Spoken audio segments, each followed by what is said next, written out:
Баяғы заманда бір хан ерігіп отырып уәзірін сынау үшін оған үш сұрақ қояды. Егер жауап бере алсаң, дәрежеңді көтеремін, ал бере алмасаң, басың кетті дейді. Уәзір шарқ ұрып жауап іздейді. Небір қалың кітаптарды ақтарады, мың ойланып, жүз толғанып, ақыры жауап таппапты. Енді не істеймін? Амал құрған уәзір уақыт таяп қалған кезде, жаңа берілген уақыт өмірін сақтап қалу үшін жалғыз күнді жаратып отырып тұр. Жүйрік атты, қашыпты. Сол қашқаннан мол қашады, әбден шаршап, шалдығып, шамасы біткен жерде жығылып ұйқыға кетеді.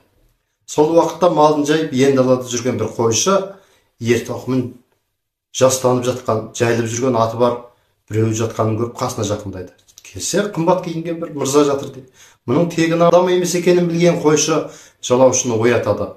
Оянып амандасқан соң жөн сұрасады.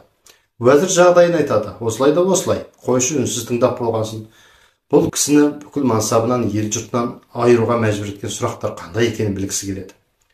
Уәзір айтқысы келмейді. Саған не керек? Саған айтқанмен не пайда болған? Айдалада қаңғып жүрген бір қойшысы мен сияқты білімді адам, мемлекет ел басқарып отырған адам білмей қойған сұрақты сен бәрібір таппайсың ғой деп айтпайды. Сосын қойшы қоймағаннан кейін енді әйтеуір ермек болсын деп жаңағы сұрақтарын айтады. Сонда айтыпты дейді, бірінші сұрақ: ең үлкен шындық не деген екен дейді. Мұны естіген қойшы таң қалыпты.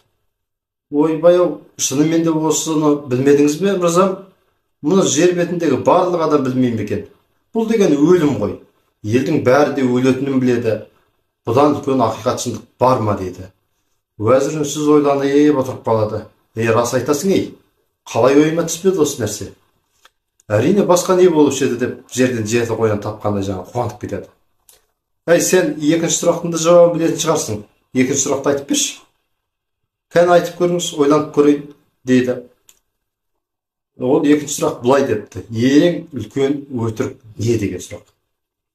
Қойшы ойланып отыр. Ойбай, бұның да жауабын білмейсіз ба? Ең үлкен өтірік деген сіздің бұл өмірде бар деп жинаған мүлкіңіз, дүниеңіз, байлығыңыз ғой. Жалған деп біз соны айтамыз. Кім жиған тергенін өзімен бірге әкет алады. Менікі дегеннің бәрі біреудікі болып қалмай ма? Дегенде уәзір: рас, дәл таптың, шынында да солай екен ғой деп тамсаныпты. Ал енді үшінші сұрақтың жауабын айтып бере қойшы деп атып жалдыпты. Дүниедегі ең биік нәрсе не деп сұрайды. Қойшы мұның жауабын енді айтпаймын деп кергитін көрінеді. Неге айтпайсың? Бұл сұрақтың жауабын айтпас бұрын мен сізге бір шарт қоямын. Бірақ оңай сұрақ еді. Сол шартымды орындасаң қоямын дейді. Уәзір жалынады. Байлығын жартысын берейін, осы тауып берші маған. Жауабын айт дейді. Сонда қойшы айтып, сізді өлімнен арашаламаған байлықтың маған қандай керегі бар? Ол маған керек емес. Сосын уәзір тағы да жалынады. Ойбай, айта ғой, жаңағы айтқан шартыңды қойшы деп. Сосын қойшы айтыпты: менің шартым ертіп жүрген итіме жем беріп жүрген итаяқ бар, содан жатып су ішесің дейді. Уәзір жанын алып қалу үшін амалсыздан жаңағы итаяқтан ас ішуге қанша қорлық болса да төзіп, лажы қалмай келісіпті. Ақыры итшілеп жатып қойшының шартын орындайды. Сонда қойшы: дүниедегі ең биік нәрсе мақсат. Сіз өз мақсатыңызға жету үшін қанша қиын болса да итаяқтан ас ішуге дейін келістіңіз. Барлық жаратылған нәрсенің өз мақсаты болады. Мақсатсыз ештеңе де жаратылмайды депті. Енді көріп отырғандарыңыздай, негізгі ақиқат, негізгі жалған дүние деп жатамыз.